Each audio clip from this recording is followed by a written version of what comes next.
ഏത് പൂവ്? ഞാൻ തന്നെ രത്നനക്ഷത്രം പോലുണ്ട് കടും ചുവപ്പ് നിറം മാറേണ്ട ആ പൂവ്. ഓ അതോ? അത് തന്നെ. തിടുക്കപ്പെട്ട് അന്വേഷിക്കുന്നത് എന്തിന്? ചവിട്ടി അടിച്ച് കളഞ്ഞു പറയാ. കളഞ്ഞാലെന്താ?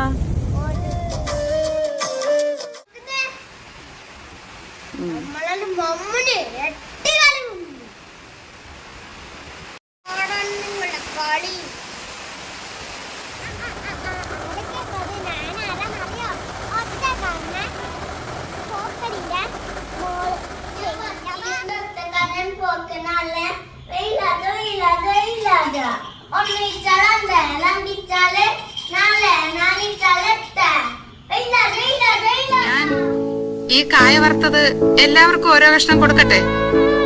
എല്ലാവർക്കും കൊടുത്തു. നാരായണയുടെ എന്റെ പേരിൽ. എന്നെ മാത്രം സ്നേഹിക്കുമോ?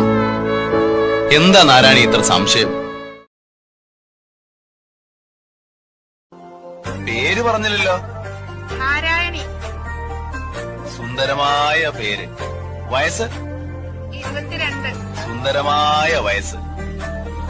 നാരായണി, നമ്മളേതാണ്ട് ഒരുമിച്ചാണ് ഈ ജയിലിൽ വന്നത്. എനിക്കൊരു റോസാച്ചെടി തരുമോ? നാരായണി എങ്ങനെ അറിഞ്ഞു ഇവിടെ റോസാച്ചെടി ഉണ്ടെന്ന്? ജയിലല്ലേ, എല്ലാവരും അറിയും. ഇവിടെ രഹസ്യങ്ങളൊന്നുമില്ല. തരുമോ? ബഷീറിന്റെ പ്രേമലേഖനം എന്ന നോവലിലെ കഥാപാത്രമാണ് ഞാൻ. നേരെ ശമ്പളത്തിന് പ്രേമിക്കുകയാണ് ഞാൻ ചെയ്യുന്നത്.